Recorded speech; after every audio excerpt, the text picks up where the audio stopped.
नमस्कार, स्वागत है आपका एवन राजस्थान में। आपके साथ मैं हूं कृपाशंकर शर्मा। खबरों को विस्तार से जानेंगे, लेकिन उससे पहले नजर हेडलाइंस पर।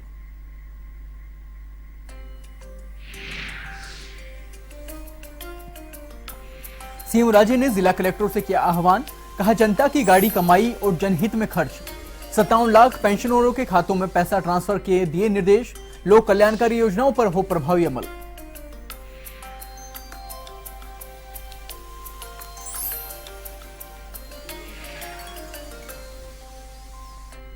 धौलपुर में बिजली विभाग की लापरवाही ने ली किसान की जान। खेत में काम करते समय हाई टेंशन लाइन की चपेट में आने से हुआ हादसा। किसानों ने मांगा सरकार से मुआवजा।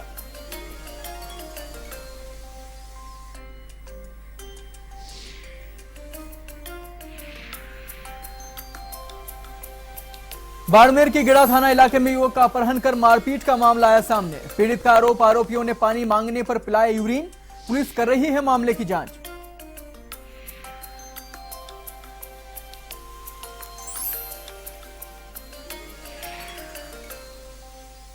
नागौर के नावों में आईटीआई बनाकर भूली सरकार। करीब 6 करोड़ की मशीनरी फांक रही है धूल। युवाओं को शुभारंभ का है बेसब्री से इंतजार।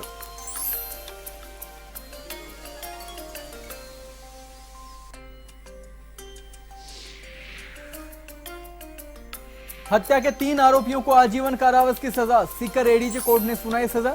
4 आरोपियों ने 2009 में की थी हत्या। चौथे आरोपी को नाबालिग होने से मिली राहत।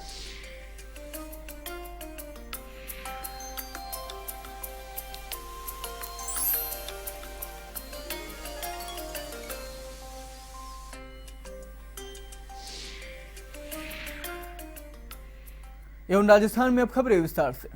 कलेक्टर एसपी कॉन्फ्रेंस के दूसरे दिन सीएम राजे ने अधिकारियों को फटकार लगाते हुए कहा कि जनता की गाढ़ी कमाई का सदुपयोग होना चाहिए। राज्य सरकार की योजनाओं का लाभ आम जनता तक पहुंचे।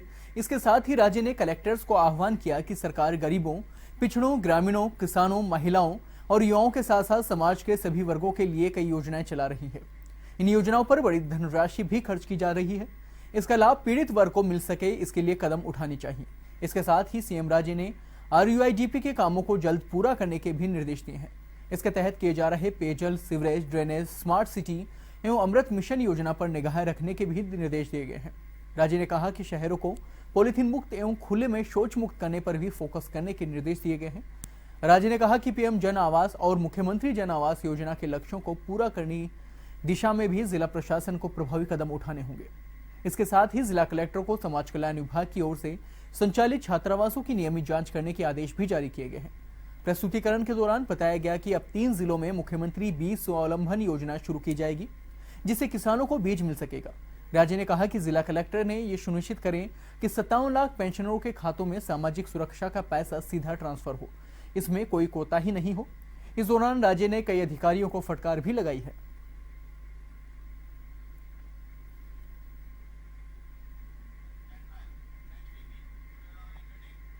पुलिस महानिदेशक मनोज भट्ट ने गुरुवार को प्रदेश के सभी उच्च पुलिस अधिकारियों की समीक्षा बैठक बुलाई है।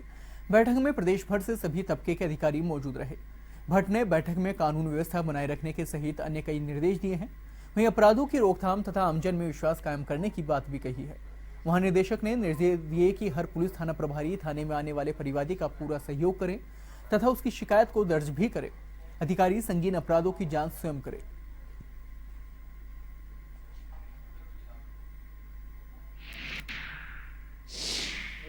उनकी करंट समस्याएं, भविष्य में संभावित लॉ एंड ऑर्डर समस्याएं, इनके बारे में चर्चा की। उनकी सॉल्यूशंस क्या हों, उनको कैसे निपटा जाए, इस बारे में चर्चा हुई है। उनको सभी को दिशा इसमें दी गई है। और क्राइम में भी किस किस तरीके से विभिन्न प्रकार के क्राइम पे अंकुश और प्रभावी रूप से हो सकता है, ये चर्चा का विषय था। आरएसएस के राष्ट्रीय नेता इंद्रेश कुमार का नाम बार बार अजमेर दरगाह ब्लास्ट कांड मामले में घसीटने को उन्होंने मीडिया का भूल करार दिया है। उन्होंने कहा कि इस कांड की मौलिक रिपोर्ट में भी मेरा नाम नहीं था, जो रिपोर्ट पेश हुई उसमें भी नाम नहीं है, लेकिन कुछ मीडिया के साथी अंधेरे में तीर चला रहे हैं। यह सरासर गलत और झूठ है। लेकिन साथ ही उन्होंने ये भी कहा कि उनका कोर्ट पर भरोसा है और वे कोर्ट और मीडिया पर कोई टिप्पणी नहीं करना चाहेंगे। लेकिन मैं आज भी ब्लास्ट मामले में एक पाक साफ हूं और कोई भी जांच हो तो उसके लिए तैयार हूं।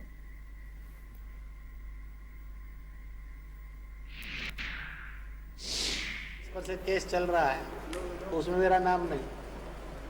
अब वो क्यों कर रहे हैं और प्रेस क्यों उछाल रही है, ऐसा तो नहीं है कि दोनों अज्ञान और अंधकार के अंदर अपनी अपनी लाठी और कलम चला रहे हैं, और इसलिए मैं उन पर कोई कमेंट नहीं करूँगा। इसलिए ना प्रेस पर कमेंट करूँगा for their illegal works, unintellectual work, ना ही कोर्ट पर करूँगा। तो इसलिए मैंने पहले भी कहा था it is a grand conspiracy. लोगों को समझ में आ गया, ये भी समझ में आ जाएगा, और इसलिए कोर्ट कार्रवाई और प्रेस में उसका जो भी उछलता है, दोनों के लिए मेरी सद्भावनाएं हैं कि वो अपने अज्ञान और अंधकार से दूर निकलें। सीकर जिले के फतेहपुर में भाजपा प्रदेशाध्यक्ष अशोक परनामी को ज्ञापन दिया गया। ज्ञापन में नारायण सैनी ने रामगढ़ थाने के हेड कांस्टेबल हरलाल के खिलाफ शिकायत की है। पीड़ित ने बताया कि 14 मई को रामगढ़ थाने के पास से जा रहा था। इस दौरान थाने में तैनात हेड कांस्टेबल व अन्य ने उसे थाने में जाकर मांस की सब्जी बनाने को कहा। इस पर मना करने से नाराज हरलाल व अन्य सिपाहियों ने लाठियों से पीट कर दोनों हाथ तोड़ दिए। रामगढ़ थाने में तैनात हेड कांस्टेबल व अन्य कांस्टेबल के खिलाफ इस्तेगासे से मामला दर्ज करवाया गया है। इस मामले में पीड़ित नारायण प्रसाद सैनी ने भाजपा प्रदेशाध्यक्ष अशोक परनामी से मिलकर आरोपी पुलिस कर्मियों के खिलाफ कार्रवाई करने की मांग की है।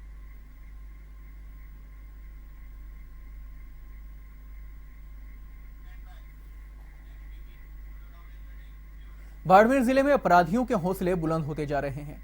जिले के गेड़ा थाना क्षेत्र के झाग गांव में कुछ बदमाशों ने एक युवक का अपहरण कर लिया था। इसके बाद सुनसान इलाके में ले जाकर उसके साथ मारपीट की। युवक पूरी तरह खून से लहूलुहान हो गया। जानकारी के अनुसार घटना 29 मई की है। पीड़ित ने बताया कि उसके साथ मारपीट की गई, पानी मांगने पर पेशाब भी पिलाया गया।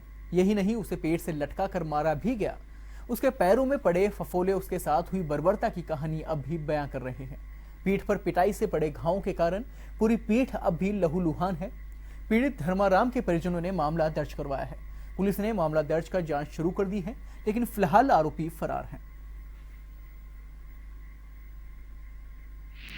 गांव से घर जा रहा था मेरे आपके करीबन 8 बजे के बाद, और गांव से जो ही निकला पीछे से स्कॉर्पियो गाड़ी आई और मेरे को पूछा कि फंसा रास्ता ये जाएगा क्या।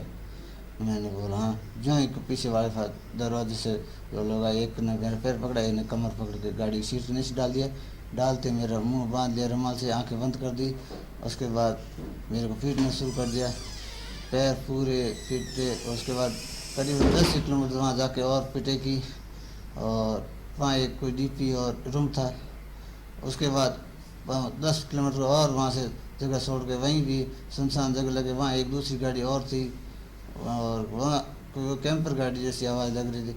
उन्होंने भी, वो आए पास में, लेकिन उन्होंने बिल्कुल नाम वगैरह कुछ नहीं बताया। मैंने हरीश को पहचान दिया था। उसके बाद वहाँ से इन्होंने और पीट के मेरे को लाए, करीबन 1 घंटे का रास्ता लाए। वहाँ लाइट के झटके दिए, पैसा पिलाना वहाँ शुरू कर दिया, बीर पिलानी शुरू कर दी, दारू और बीर मिक्स करके पैसा मिक्स कर गए। मैंने पानी मांगा, उन्होंने पैसा भी पाया। उस कॉट पे उल्टा बांध दिया, वहाँ से उल्टा बांध।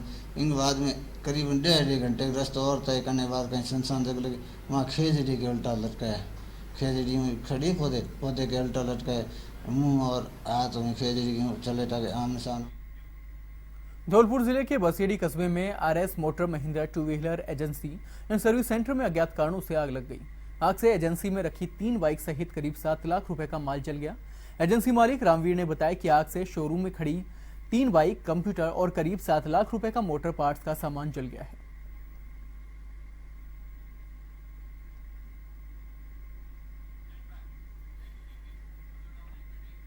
सीकर जिले के फतेहपुर में एक व्यक्ति के दिन दहाड़े रुपयों व कागजात से भरा थैला पार हो गया।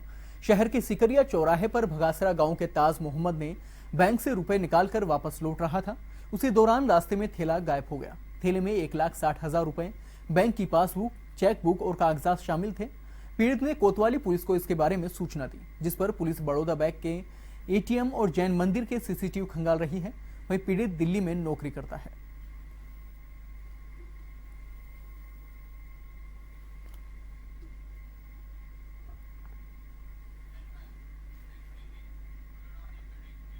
सीकर में एडीजी संख्या 1 न्यायालय ने हत्या के 3 आरोपियों को आजीवन कारावास की सजा सुनाई है। न्यायाधीश राजकुमार ने गंगापुर निवासी बलवीर, शेषमा निवासी प्रकाश और बामनवास के जगदीश को आजीवन कारावास की सजा सुनाई है। अपर लोक अभियोजक राम अवतार शर्मा ने बताया कि 5 मार्च 2009 को 4 आरोपियों ने लोसल कस्बे में रामचंद्र की बोलेरो किराए पर ली और कुछ दूर जाने के बाद रामचंद्र की गला घोंटकर हत्या कर दी। उसके बाद रामचंद्र का शव नागौर जिले में गांव में कुएं में डालकर बोलेरो लेकर फरार हो गए। आरोपियों को रतनगढ़ पुलिस ने रोकने का भी प्रयास किया, लेकिन फायर करके चारों आरोपी फरार हो गए। बाद में चारों आरोपियों को पुलिस ने गिरफ्तार कर लिया है, जिसमें एक नाबालिग को निरुद्ध किया गया है। वहीं तीनों आरोपियों को न्यायालय ने आजीवन कारावास की सजा सुनाई है।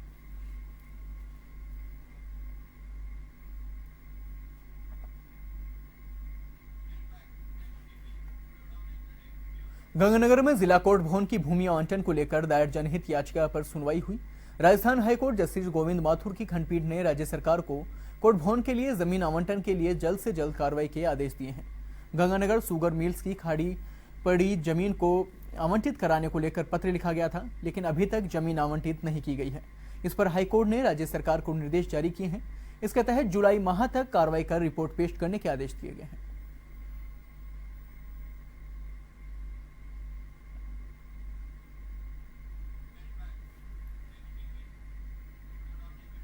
जोधपुर की एसीबी कोर्ट की विशेष अदालत ने भ्रष्टाचार के मामले में आरोपियों को 4 साल की सजा और कारावास के साथ 40,000 के अर्थदंड की सजा सुनाई है।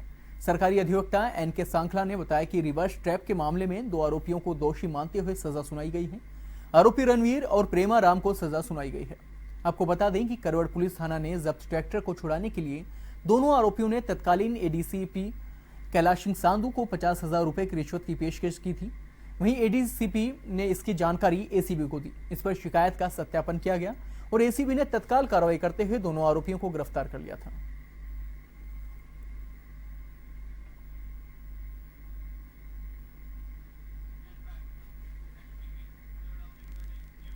धौलपुर जिले में एक बार फिर विद्युत निगम की लापरवाही सामने आई है।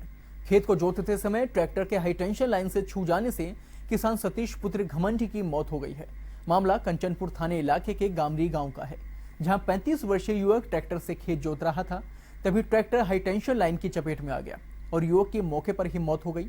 हादसे के बाद ग्रामीणों ने विद्युत निगम के आला अधिकारियों को सूचना दी है, लेकिन मौके पर कोई भी कर्मचारी नहीं पहुंचा।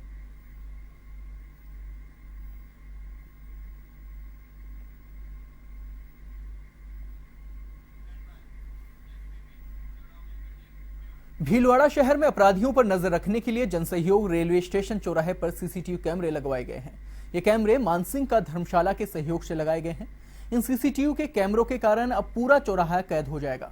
सीओ सिटी राजेंद्र त्यागी ने कहा कि भामाशाहों की मदद से शहर में सीसीटीवी कैमरे लगाने का अभियान चलाया गया है। इन कैमरों की मदद से यदि यहाँ पर अभी कोई आपराधिक घटना होती है तो अपराधी की जल्द ही पहचान कर ली जाएगी। भीलवाड़ा शहर के अंदर जो बढ़ते हुए अपराध हैं उनके नियंत्रण के लिए श्रीमान एसपी साहब के निर्देशानुसार हमने विभिन्न चौराहों पर सीसीटीवी कैमरे लगाने का एक प्रोग्राम चलाया है, जिसका आज हमने पहले प्रयास में है। हमारा जो सिरस चौराहा है, रेलवे स्टेशन का से एंट्री होते ही सिरस चौराहा और रेलवे स्टेशन के सामने मानसिंहा जी की तरफ से एक 4 कैमरे और पूरा प्रोजेक्ट हमारे को स्पॉन्सर किया है। और ऐसे ही भामाशाहों की बदौलत हम चाहेंगे कि भीलवाड़ा के जो सभी क्षेत्र हैं, जहाँ भी जो भी उपद्रवग्रस्त हैं या जहाँ भी कहीं गड़बड़ होने के क्षेत्र हैं, उन सभी जगह पर हम सीसीटीवी कैमरे लगाएंगे। और पूर्व में भी हमने देखा कि हमारे यहाँ 2-3-4 वारदातें ऐसी हुई हैं जहाँ इन सीसीटीवी कैमरे से हमने अभियुक्तों को पकड़ा है। और लगातार ये यदि सारे शहर में कैमरे लगे तो अपराधों पर बिल्कुल रोक हो जाएगी। कैमरे लगाने का कार्यक्रम मेरे को सिटी सीओ साहब के और हमारा मिला जुला कार्यक्रम है और मेरे को खुशी है कि मैं सेवा कर पाया, क्योंकि ये जो भी कोई कार्यक्रम है ये इस तरीके का ये हमारे स्वयं के लिए ही है।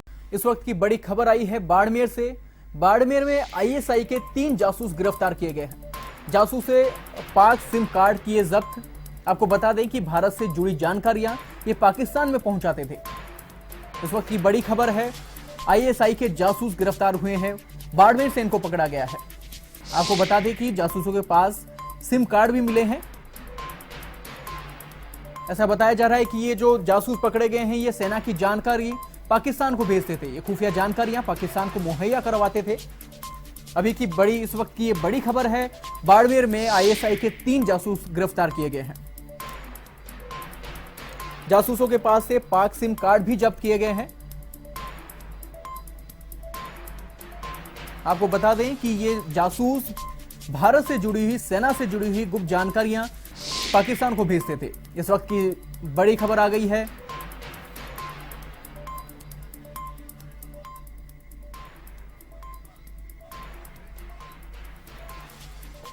इस खबर पर ज्यादा जानकारी के लिए हमारे साथ जुड़ गए हैं हमारे संवाददाता पप्पू ब्रिजवाल बाड़मेर से। जी पप्पू। देखिए कृपा शंकर, मैं आपको बता दूं कि ये पाकिस्तान की जो खुफिया एजेंसी आईएसआई, उसको भारत की जो गोपनीय सूचनाएं थी वो पाकिस्तान भिजवाया जा रहा था, जिसको विशेष टीम ने एक जासूस को बाड़मेर में गिरफ्तार किया है, जिसको पूछताछ के लिए जयपुर लेकर के रवाना हो गई है। और ये जो पूरी मैं आपको जानकारी बता दूं कि जो सतराम नामक एक जासूस 3 महीना पहले बाड़मेर में पकड़ा गया था, उससे हुई पूछताछ के आधार पर इसको गिरफ्तार किया। तो जी पप्पू, ये बताइए कि ये जो जासूस पकड़े गए हैं ये बाड़मेर में रह रहे थे या अभी बॉर्डर से पकड़े गए? हाँ देखिए, मैं आपको बता दूं कि विशेष टीम ने बाड़मेर जिले से एक जासूस को गिरफ्तार किया है, जो तालसर का गांव का निवासी है। वहां पर जो मजार थी वहां पर वो देख रेख करता था।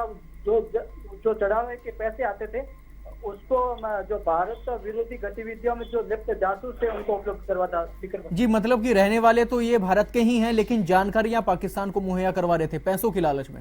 हाँ बिल्कुल जी, बहुत बहुत धन्यवाद आपका। ये थे हमारे संवाददाता पप्पू ब्रिजवाल। इस वक्त की बड़ी खबर सामने आई है, 3 जासूस गिरफ्तार किए गए हैं जो कि भारतीय सेना की जो जरूरी जानकारियां थी, सेना की गतिविधियां थी, उनको पाकिस्तान भेज रहे थे। आईएसआई के 3 जासूस गिरफ्तार हुए हैं बाड़मेर से।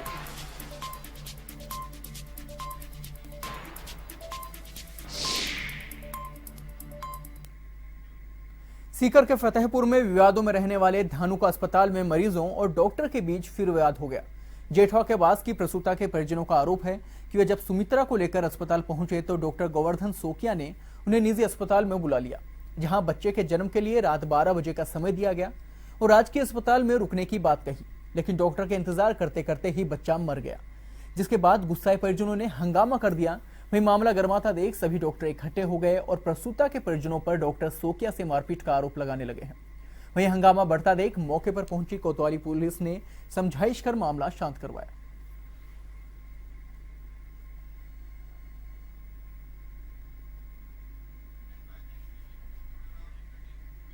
दिल्ली पुलिस में 7,500 कांस्टेबलों की भर्ती की जानी है, जिसके लिए करीब 7.5 लाख आवेदन आए हुए हैं।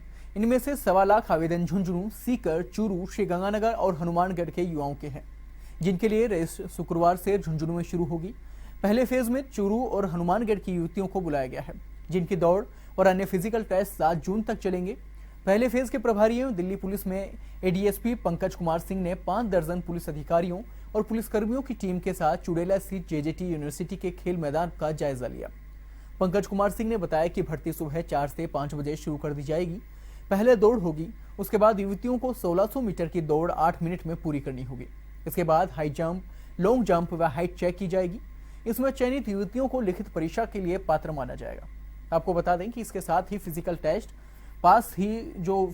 पास करेगा और आंखों और अंगूठे की पहचान बायोमेट्रिक मशीन से लेने के अलावा फोटो खींची जाएगी, उसके बाद में परीक्षा में बैठाया जाएगा।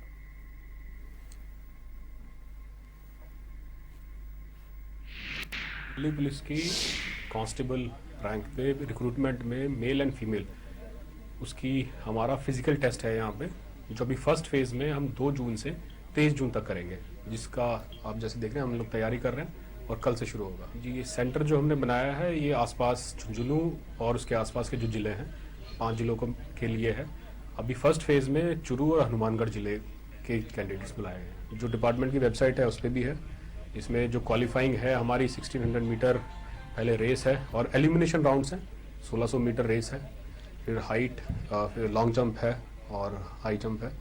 और जो लोग ये क्वालिफाई करेंगे फिर उसके बाद उनका हम रिकॉर्ड रखेंगे।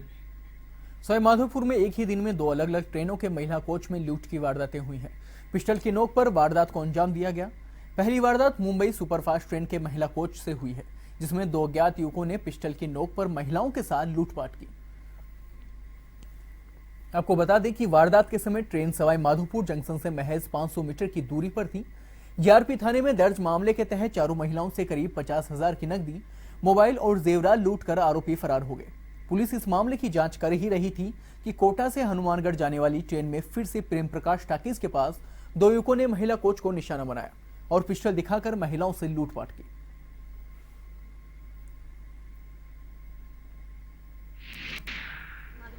जो लड़के चढ़े, उन्होंने चलती ट्रेन में वो चढ़े, उसके बाद उन्होंने कुछ इस प्रयोग नहीं किया।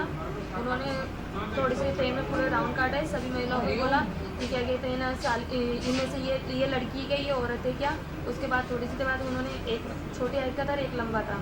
फिर उन्होंने गन निकाली और सबके सिर पे रखना स्टार्ट कर दिया। उसके बाद मेरे सामने वाली एक लड़की के सिर पे गन रखी तो उसका पर्स छीना, उससे छीनने में नहीं आया। उसके बाद मेरा पर्स छीना, मेरे सिर पे गन रख दी। मैंने उनको रोकने की कोशिश की पर है ना, मेरे पीछे एक और उनका साथी था जो मेरे पीछे खड़ा हो गया। उन्होंने मेरे हाथ पकड़ लिया। उसके बाद मेरा पर्स मेरे हाथ से छूट गया।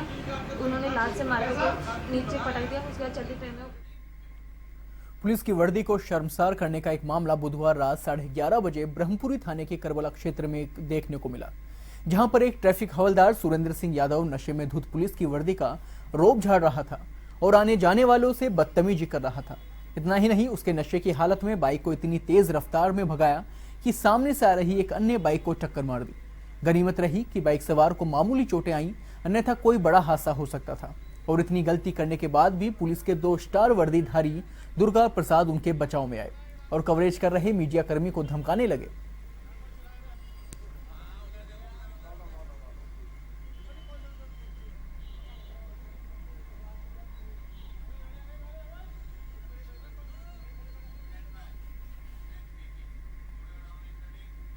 नागौर के परबतसर में केरल कांग्रेसी कार्यकर्ताओं द्वारा गौ माता को सड़क पर सरेआम काटने के मामले को लेकर परबतसर के गौ भक्तों ने जयनारायण चौक पर आक्रोश जताया है। आक्रोश में विभिन्न सामाजिक कार्यकर्ताओं ने कांग्रेस मुर्दाबाद के नारे लगाए। साथ ही राहुल गांधी, सोनिया गांधी का पुतला भी फूंका। बाद में उपखंड अधिकारी को राष्ट्रपति के नाम ज्ञापन सौंपा गया और सरकार से गाय को राष्ट्र माता का दर्जा देने और गौ हत्या करने वालों को कठोर से कठोर सजा देने की मांग की गई।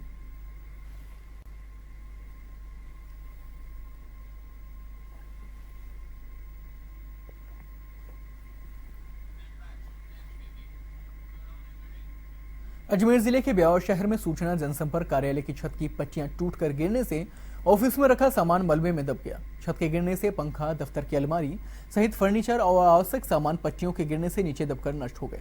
गुरुवार को कार्यालय समय पर आए स्टाफ ने ऑफिस में रखे सामान को मलबे से दबा देखकर अजमेर सूचना उप निदेशक महेश शर्मा को सूचना दी। पिछले कई वर्षों से इस कार्यालय का भवन जर्जर अवस्था में है। पहले भी बाहर की छत बीच मार्ग पर गिर चुकी है।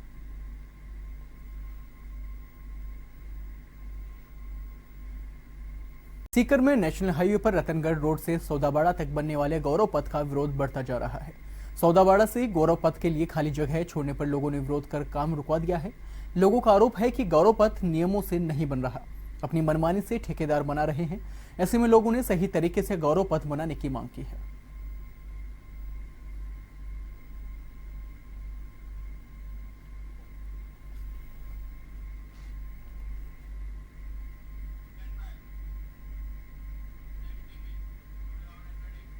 यूपीएससी के कल घोषित हुए परिणाम में झुंझुनू के 4 युवाओं ने बाजी मारी है, जिनमें एक बेटी तो 3 बेटे शामिल हैं। इन्हीं में एक है झुंझुनू के रिको फेज 2 के रहने वाले विकास कुमार भी शामिल है। बीएसएनएल में उपमंडल अभियंता जयप्रकाश खींचड़ के सबसे बड़े पुत्र विकास ने 829वीं रैंक प्राप्त कर यह मुकाम पाया है, जिसके बाद उनके घर बधाई देने वालों का तांता लगा हुआ है। वहीं विकास ने अपनी सफलता का श्रेय अपने परिजनों और गुरुजनों को दिया है। उन्होंने बताया कि दिल्ली या किसी अन्य बड़े महानगरों में रहकर तैयारी करना जरूरी नहीं है।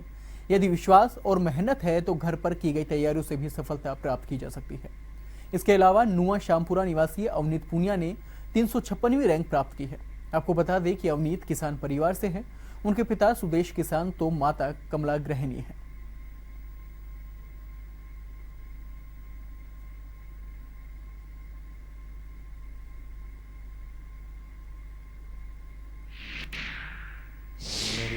129 रैंक यूपीएससी 2016 में आई है। मैंने दिल्ली से जवाहरलाल नेहरू यूनिवर्सिटी 2007 में मैं एडमिशन लिया था, फिर एमफिल, फिर वहीं से पीएचडी की। ये मेरा 5वां मेंस था और 30वां इंटरव्यू था और इस बार सफलता हाथ लगी है। ये बेटे का आईएएस में सिलेक्शन हुआ है, बहुत खुशी की बात है। सभी परिवार, सभी रिश्तेदार, सभी की बधाइयाँ आ रही हैं। जैसे ही पता लगा तो वैसे बहुत ही खुशी हुई और बेटे की मेहनत है खास वो। जयपुर के झालाना डूंगरी इलाके के रायल्टी मार्ग स्थित दयानंद नगर में जलदाय विभाग ने पाइपलाइन बदलने के लिए गड्ढा तो खोद दिया, लेकिन पिछले कई दिनों से पाइपलाइन डालना भूल गए हैं, जिससे वहां रहने वाले लोगों को परेशानी का सामना करना पड़ रहा है। बताया जा रहा है कि करीब 15 दिन पहले PHED के नाम से ठेकेदार के आदमियों ने रॉयल्टी मार्ग पर खुदाई की। जब लोगों ने बात की तो बताया गया कि पानी की लाइन बदलेंगे, जबकि इलाके में लंबे समय से ही बिसलपुर का पानी आ रहा है। इसके बावजूद अधिकारियों ने नई पाइपलाइन डालने के नाम पर सड़क की खुदाई कर दी। अब नए पाइपलाइन ही डाली गई और न ही खुदी हुई सड़क की मरम्मत की गई है। सड़क के बीच पाइप पड़े होने से लोगों को परेशानी का सामना करना पड़ रहा है। लोगों का कहना है कि ठेकेदार ने पाइपलाइन डालने का पेमेंट भी उठा लिया है और अब नए पाइप डाल रहा है और नई ही सड़क सुधरवा रहा है, जिससे लोगों को आने जाने में परेशानी का सामना करना पड़ रहा है।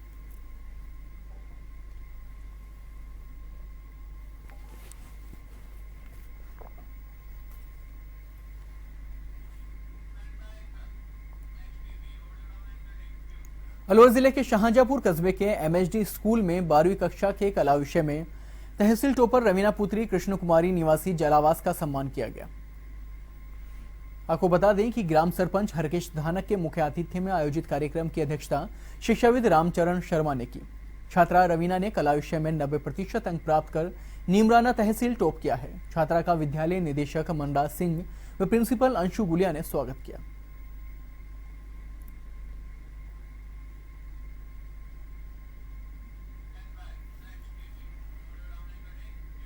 झुंझुनू में केंद्र सरकार के 3 साल पूरे होने पर 3 दिवसीय मोदी फेस्ट का आगाज शुक्रवार को होगा।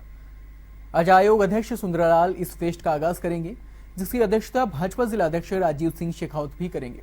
शहर के पीरू सिंह स्कूल के खेल मैदान में होने वाले इस फेस्ट की तैयारियां पूरी कर ली गई हैं। वहीं पिछले 3 दिनों से गांव-गांव, ढाणी-ढाणी मोदी फेस्ट रथ भी घूम रहा है, जो इस आयोजन की जानकारी देने के अलावा लोगों को लकी ड्रॉ के कूपन दे रहा है। ये कूपन आयोजन स्थल पर जमा होंगे और उसमें लॉटरी द्वारा विजेताओं का चुनाव होगा।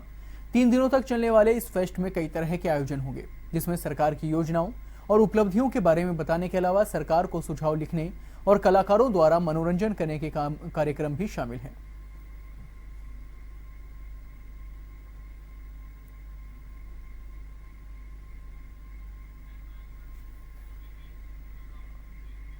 हिंदू राष्ट्रवाद के समर्थक आचार्य धर्मेंद्र कोटा पहुंचे। इस दौरान सर्किट हाउस में आचार्य ने मीडिया से मुलाकात की और देश और राज्य की बिगड़ती व्यवस्था पर चिंता जाहिर की है।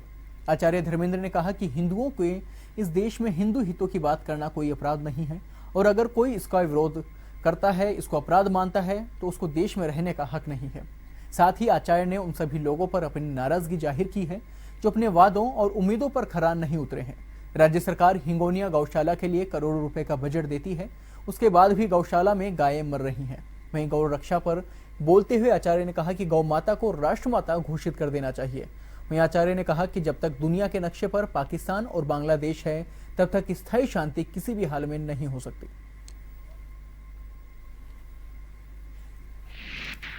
देश में, हिंदुओं के देश में हिंदू हितों की बात करना अपराध नहीं है और जो इसको अपराध मानता है उसको चुल्लू भर पानी में डूब मरना चाहिए। मैं उन सब लोगों से नाराज हूं जो अपने वादों पर, कसौटी पर जो खड़े नहीं उतरते, उन सब से नाराज हूं। वो मेरी महारानी राजमाता विजया राजे सिंधिया की बिटिया रानी है, मैं उनसे नाराज कैसे हो सकता हूं? परंतु कसौटी पर गौ माताओं का फायदा क्यों नहीं करते, ये मेरे आंकड़े नहीं है। वो हिंगोनिया में जो कुछ हो रहा है, करोड़ों रुपए का बजट है उसका, हिंगोनिया में गायें क्यों मर रही है, क्यों दुर्दशा हो रही है उनकी गोमाताओं की? सारे काम छोड़ करके आप गोमाताओं के लिए अभयारण्य क्यों नहीं बनाते? एक एक औंस गोमूत्र का, एक एक तोला गोबर का उपयोग कीजिए, सारा देश पूरा का पूरा जो है वो हरा भरा हो जाएगा। पर्यावरण की जितनी हितैषिणी गोमाता उतना कोई नहीं। नागौर के नाव में पीपली वाले बालाजी महाराज का 27वां वार्षिक मेला महोत्सव शुरू हुआ। इस दौरान पंडितों ने महाआरती कर पूजा अर्चना की। मंदिर में कई मनमोहक झांकियां भी सजाई गई। वहीं रात्रि में सुंदरकांड पाठ का आयोजन भी हुआ। इस अवसर पर बैंड बाजों के साथ शोभा यात्रा भी निकाली गई। ऐसे में लोग बड़ी संख्या में नाचते गाते शोभा यात्रा में शामिल हुए।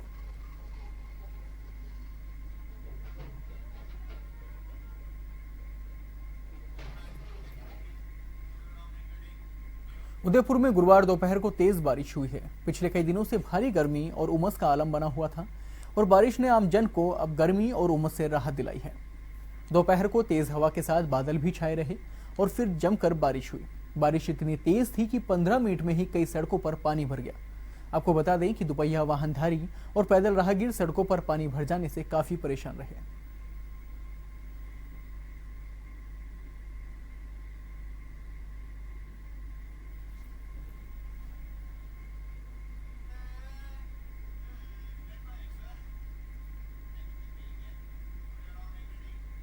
प्रदेश के कई इलाकों में कहीं पर आंधी तो कहीं पर बारिश से मौसम सुहाना सा हो गया। ऐसे में गुलाबी नगर में भी मौसम सुहाना रहा।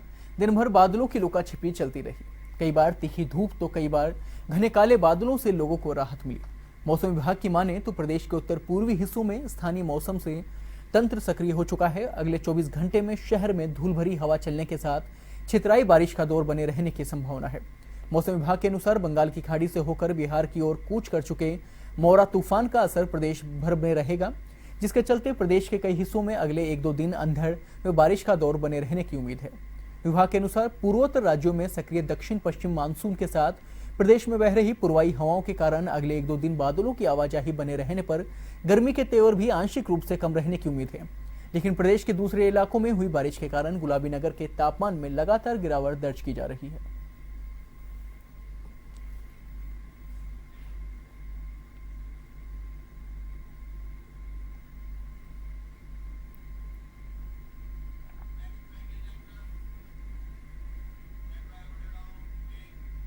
दुनिया में हर बीमारी के इलाज के लिए चिकित्सक दवा देते हैं।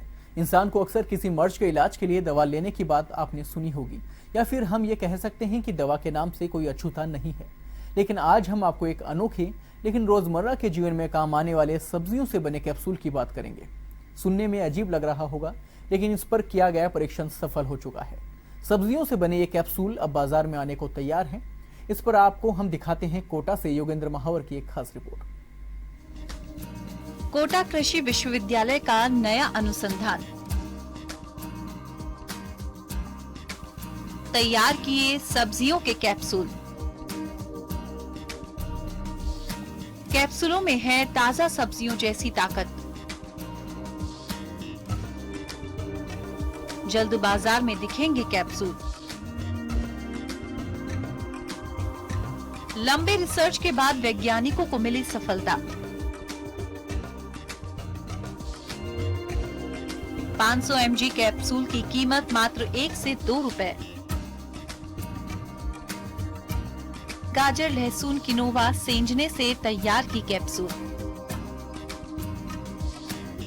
एक स्वस्थ मानव को जीने के लिए कई पोषक तत्वों की आवश्यकता होती है, लेकिन जरूरी नहीं कि मानव आहार में ये पोषक तत्व हो ही।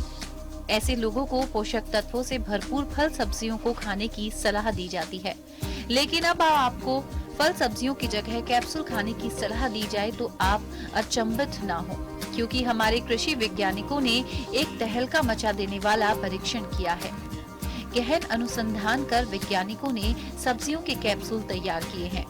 कोटा के कृषि विश्वविद्यालय के वैज्ञानिकों का दावा है कि इन कैप्सूल को खाकर भी आप फिट रह सकते हैं। तस्वीरों में आप साफ तौर पर ये रंग बिरंगे कैप्सूल देख रहे हैं। ये सभी तरह तरह की सब्जियों से बने हैं। अब तक वैज्ञानिकों ने गाजर, पालक, लहसुन सहित कई सब्जियों के कैप्सूल तैयार कर लिए हैं।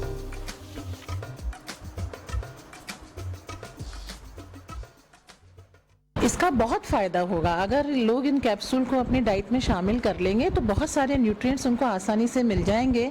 इसके अलावा कई ऐसी बीमारियां हैं जिनसे निजात भी मिल सकती है। किनोवा है जिसको वर्ल्ड WHO ने जिसको वर्ल्ड ईयर घोषित किया है और कहा है कि किनोवा लेना चाहिए। इसके अलावा मैं यहाँ बताना चाहूँगी कि कई ऐसी प्रॉब्लम्स हैं, जैसे थैलीसीमिया के जो रोगी हैं, इसके अलावा जिन लोगों को क्रॉनिक एनीमिया है, इन सब लोगों के लिए बहुत फ़ायदा करेंगे। हमारे यहाँ पर मौसम के अनुरूप ही सब्जियाँ मिलती हैं, लेकिन इन कैप्सूल के आने से अब आप हर मौसम में इनकी पूर्ति कर सकेंगे। डॉक्टर तिवारी ने बताया कि एक कैप्सूल 500 mg का है। ऐसे में एक दिन में 2 कैप्सूल आप ले सकते हैं। हालांकि इन कैप्सूल को भोपाल की रिसर्च सेंटर भेजा गया है। वहां से रिपोर्ट आने के बाद चिकित्सक इन कैप्सूल को खाने की सलाह दे पाएंगे। इससे हाई ब्लड प्रेशर, थैलीसीमिया, आंखों की रोशनी कम होना, चेहरे पर रूखापन होना सहित कई बीमारियों से लोगों को निजात मिलेगी। इसका केमिकल एनालिसिस हम करा रहे हैं, हमने भेज दिए हैं हमारे प्रोडक्ट केमिकल एनालिसिस के लिए CIAE भोपाल, इस central institute of agriculture engineering को। यहाँ से एनालिसिस की रिपोर्ट आते ही हम डॉक्टर की हेल्प से इसको अप्लाई करेंगे, टेस्ट करेंगे लोगों के ऊपर। एक कैप्सूल 500 mg का है, दिन में 2 कैप्सूल आसानी से लिए जा सकते हैं। हर मर्ज का इलाज दवा है, लेकिन कोटा के वैज्ञानिकों ने अब हर मौसम के इंतजार को भी पीछे धकेल दिया है। अब सब्जियों का इंतजार नहीं करना पड़ेगा। इन कैप्सूल से आप मौसम दर मौसम आने वाली सब्जियों की पूर्ति कर सकेंगे। हालांकि ये तो वक्त ही बता पाएगा कि वैज्ञानिकों की मेहनत कितनी कारगर सिद्ध होती है। कई लैब में जांच होंगी। ऐसे में परीक्षण और बाजार में आने के बाद आप तक पहुंचने तक का सफर अभी बाकी है। कोटा से योगेंद्र महावर, A1 TV। करौली जिले के टोड़ा भीम में परमहंस स्वामी अड़गदानाथ महाराज के दर्शनों के लिए श्रद्धालुओं की भीड़ उमड़ी। इस दौरान उन्होंने प्रवचन में कहा कि मनुष्य को भगवान का प्रतिदिन भजन करना चाहिए। उन्होंने बताया कि भगवान कण कण में होते हैं। इस अवसर पर आश्रम में विशाल भंडारा भी आयोजित किया गया, जिसमें हजारों श्रद्धालुओं ने प्रसादी ली।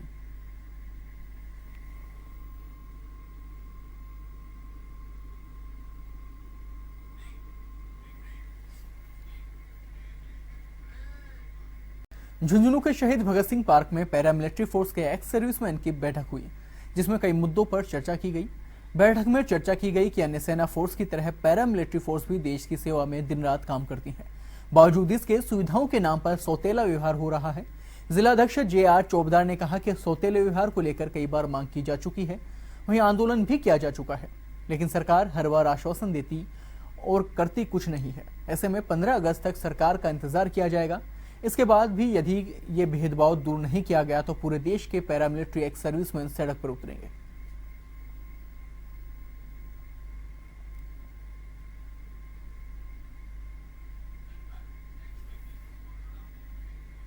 बाड़मेर जिले के शाहबाद के केलवाड़ा सीतावाड़ी धाम स्थित परशुराम मंदिर में सर्व ब्राह्मण समाज द्वारा संगीत में श्रीमद् भगवत ज्ञान यज्ञ कथा का आयोजन किया जा रहा है, जिसमें बाल संत शाश्वत महाराज कथा का वाचन कर रहे हैं। कथा में शाश्वत महाराज ने कहा कि भगवान का भजन करने से मनुष्य के सारे दुखों का नाश होता है। मनुष्य को जीवन में भजन करना चाहिए। भगवान के भजन से ही मनुष्य को भगवान की शरण मिलती है।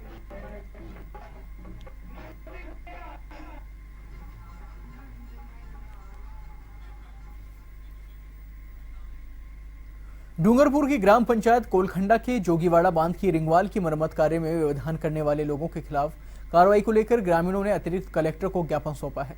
सरपंच देवीलाल परमार के नेतृत्व में जोगीवाड़ा, रामा एवं कुबेरा गांव के ग्रामीण जिला मुख्यालय पहुंचे। ग्रामीणों ने बताया कि जोगीवाड़ा बांध सिंचाई विभाग के अधीन था, जिसे पंचायती राज विभाग को हस्तांतरित किया गया है। इसे बांध की रिंगवाल को सिंचाई विभाग ने बनाया था और इसके भराव क्षेत्र में आने वाले जिन परिवारों को नुकसान हुआ था उन्हें विभाग की ओर से मुआवजा भी दिया गया था। ग्रामीणों ने बताया कि रिंगवाल को कुछ असामाजिक तत्वों ने क्षतिग्रस्त कर दिया है। इससे इन 3 गांवों में नहर का पानी नहीं रुक पा रहा। ऐसे में सरपंच व ग्रामीणों ने बताया कि वर्तमान में मनेरगा में रिंगवाल की मरम्मत का कार्य स्वीकृत किया गया है, लेकिन भराव क्षेत्र में रहने वाले लोग इस कार्य को नहीं करने दे रहे। गुरुवार को कार्य शुरू करने पर उक्त लोग हथियारों से लैस होकर मारपीट पर उतारू हो गए और कार्य करने से रोक दिया।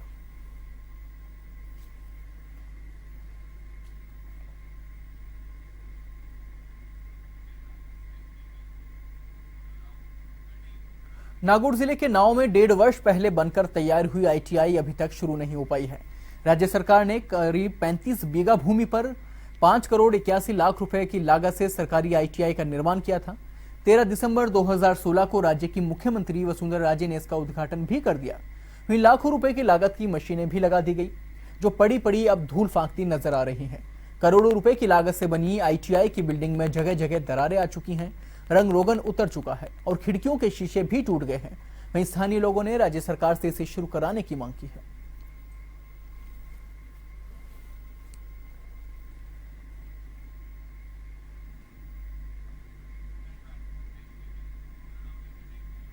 डूंगरपुर में एकल नारी शक्ति संगठन ने रैली निकालकर प्रदर्शन किया है। महिलाओं ने पेंशन, शराबबंदी सहित 5 सूत्री मांगों को लेकर लक्ष्मण मैदान से कलेक्ट्रेट तक नारेबाजी करते हुए रैली निकाली, जहां महिला संगठन ने जिला कलेक्टर को ज्ञापन सौंपकर मांगे पूरी करने का अनुरोध किया है।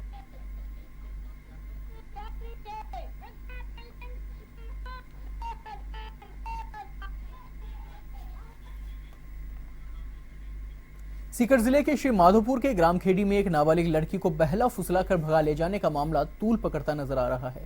इस मामले को लेकर अंबेडकर जन जागृति संस्थान के नेतृत्व में विरोध रैली निकाली गई और उपखंड कार्यालय के सामने प्रदर्शन कर प्रशासन के खिलाफ नारेबाजी की गई, जिसमें आरोपियों को गिरफ्तार करने की मांग की गई है। वहीं पुलिस ने जल्द से जल्द आरोपी को गिरफ्तार करने का आश्वासन भी दिया है। मामले की जल्द सुनवाई के लिए प्रधानमंत्री व मुख्यमंत्री के नाम का ज्ञापन भी सौंपा गया है।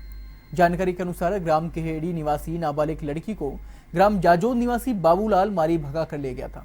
आरोपी के खिलाफ सबूत होने के बावजूद कोई भी कार्रवाई नहीं हुई है। परिजनों ने बताया कि आरोपी खुलेआम फोन पर परिजनों को जान से मारने और घर में आग लगाने की धमकी दे रहा है, जिसके ऑडियो रिकॉर्डिंग भी परिजनों के पास है, पर पुलिस 1 महीना बीत जाने के बाद भी आरोपी को गिरफ्तार नहीं कर पाई है।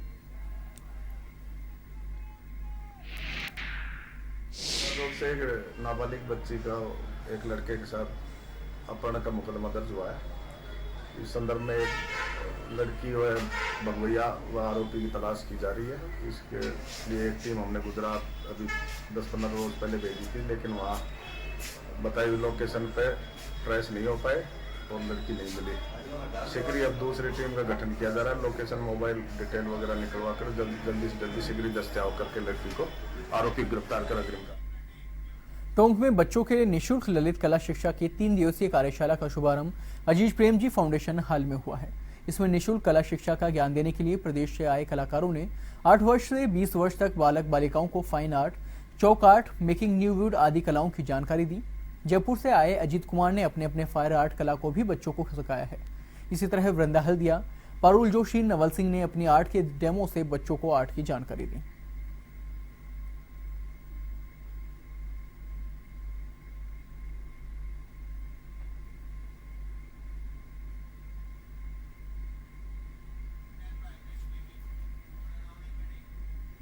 डूंगरपुर में पत्रकार सुखदेव यादव और हास्य कवि सुरेश सरगम का स्वागत किया गया। इन्हें समता साहित्य अकादमी की ओर से गोवा में राष्ट्रीय पुरस्कार दिया गया है। डूंगरपुर पहुंचने पर सिंटेक्स चौराहे पर जिले के कई सामाजिक, राजनीतिक और धार्मिक संगठनों ने स्वागत किया।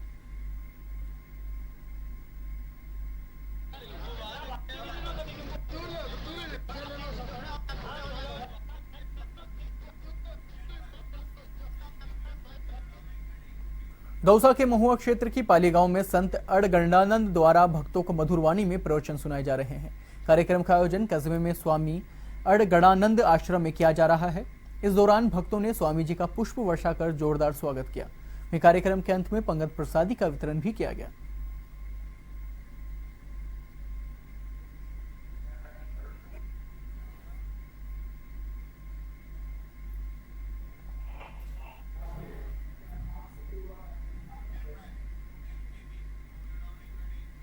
बूंदी में नगर परिषद ने राजस्थान में महिलाओं को पहली निःशुल्क ई-रिक्शा की सौगात दी है।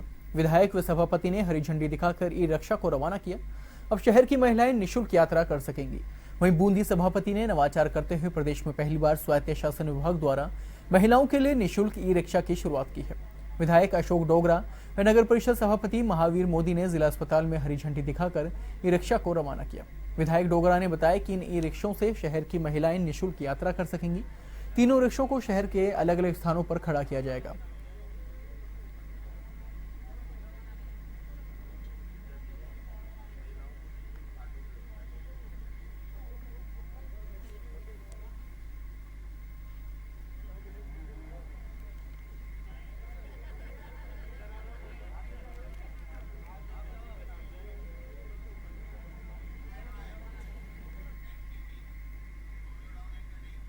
दौसा के महुआ क्षेत्र के पाली गांव में संत अड़गड़ानंद द्वारा भक्तों को मधुरवाणी में प्रवचन सुनाए जा रहे हैं। कार्यक्रम का आयोजन कस्बे में स्थित स्वामी अड़गड़ानंद आश्रम में किया जा रहा है। इस दौरान भक्तों ने स्वामी जी का पुष्प वर्षा कर जोरदार स्वागत किया। वहीं कार्यक्रम के अंत में पंगत प्रसादी का वितरण किया गया।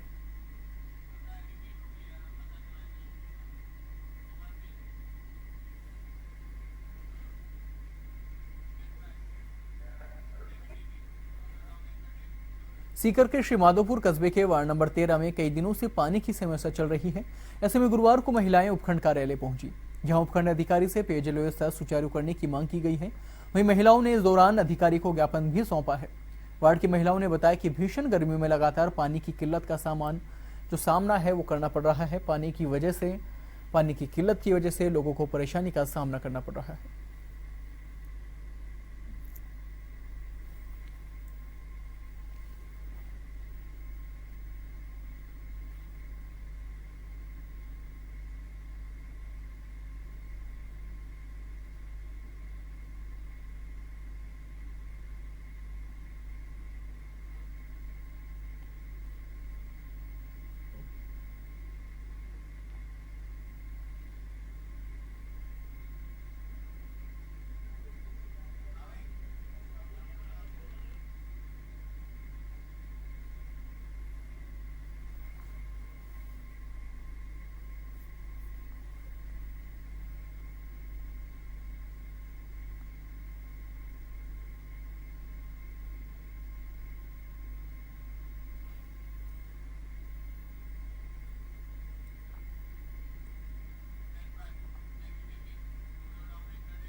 किसानों का लोकप्रिय कार्यक्रम राम राम सा 100 हफ्तों का मुकाम पूरा कर चुका है।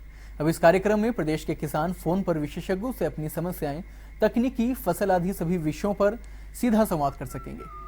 कार्यक्रम का समय प्रत्येक शनिवार शाम 6 से 6:30 बजे तक होगा, जिसका फोन नंबर है 014145150103। इस पर किसान फोन करके विशेषज्ञों से उनकी समस्याओं का निदान पा सकेंगे।